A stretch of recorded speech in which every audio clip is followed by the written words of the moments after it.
और लू रुयान उसके बिल्कुल बगल में बैठी थी। तुम फाइनली उठ गए, सर्जरी बहुत स्मूथ गई है, अब तुम्हारे नए दिल में आगे कोई प्रॉब्लम नहीं आएगी। यी फैन ने अपने नए दिल पर हाथ रखा, ये सोचकर कि सालों से परेशान करने वाली बीमारी अब जा चुकी है। वो रोते हुए ल्यू रुयान के गले लग गया।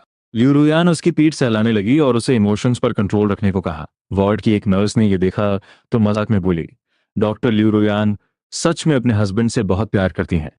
ये सुनते ही ल्यू रुयान फ्रीज हो गई। उसे तुरंत याद आया कि मैं अभी भी हॉस्पिटल के किसी दूसरे वार्ड में पड़ा हूं। उसने तुरंत क्लियर किया, आपको गलत फहमी हुई है, ये मेरा हस्बैंड नहीं है।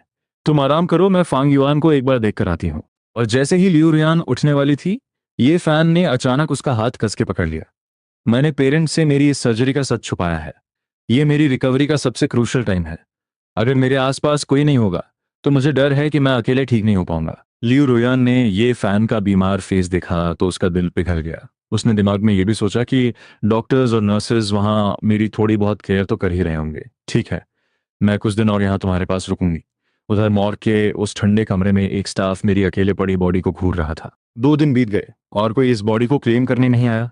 अब इसका क्या करें? दूसरा स्टाफ जो सफाई कर रहा था बोला, क्या घूर रहे हो खड़े होकर, जल्दी इसको पैक करो ताकि हम टाइम पर शिफ्ट खत्म करके निकलें। उन दोनों ने मिलकर एक गार्बेज बैग लिया और मेरी बॉडी को केयरलेसनेस के साथ उसमें फेंक दिया। 2 दिन और गुजर गए। जब ल्यू रुयन ने देखा कि ये फैन अब रिकवर हो रहा है तब जाके उसे मेरी दोबारा याद आई। पर जब वो मेरे वार्ड में आई तो बेड पूरा खाली पड़ा था। एक नर्स वहां की बेडशीट चेंज कर रही थी।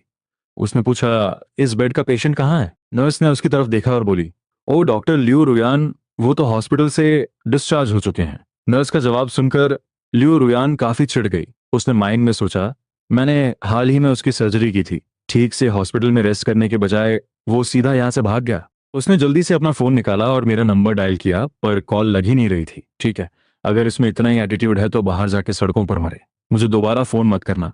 ल्यू रुयान भड़कती हुई ये फैन के कमरे में वापस आई। ये फैन ने उसकी इरिटेशन देखी और कहा, क्या फैंग युआन मुझसे अभी भी इतना नाराज है? वो तुम्हें माफ नहीं कर रहा है ना? सब मेरी गलती है, मैं अभी जाता हूँ और उसके सामने सब क्लियर करता हूँ। तुम दोनों मेरी वजह से आपस में मत लड़ो। ये फैन बेड से जल्दी उठने की एक्टिंग करने लगा। ल्यू रुयान ने उसे फौरन रोका, तुम उसकी इतनी टेंशन क्यों ले रहे हो? अभी तुम्हारा पूरा फोकस सिर्फ अपनी रिकवरी पर होना चाहिए। जिस दिन तुम डिस्चार्ज होगे तुम्हारे पेरेंट्स ये गुड न्यूज सुनकर जश्न मनाएंगे। और जहां तक फॉन्ग युआन का सवाल है, वो इतनी जल्दी नहीं मरेगा, वो तो कब का यहाँ से डिस्चार्ज हो चुका है। तभी ल्यू रुयान के दिमाग में मेरा गिड़गिड़ाता हुआ चेहरा घूम गया जब मैं ऑपरेशन टेबल पर जान की भीख मांग रहा था। इस बात से उसे अंदर ही अंदर अजीब सी चुभन महसूस हुई। वो अब तक समझ नहीं पा रही थी कि मैं ये फैन का खून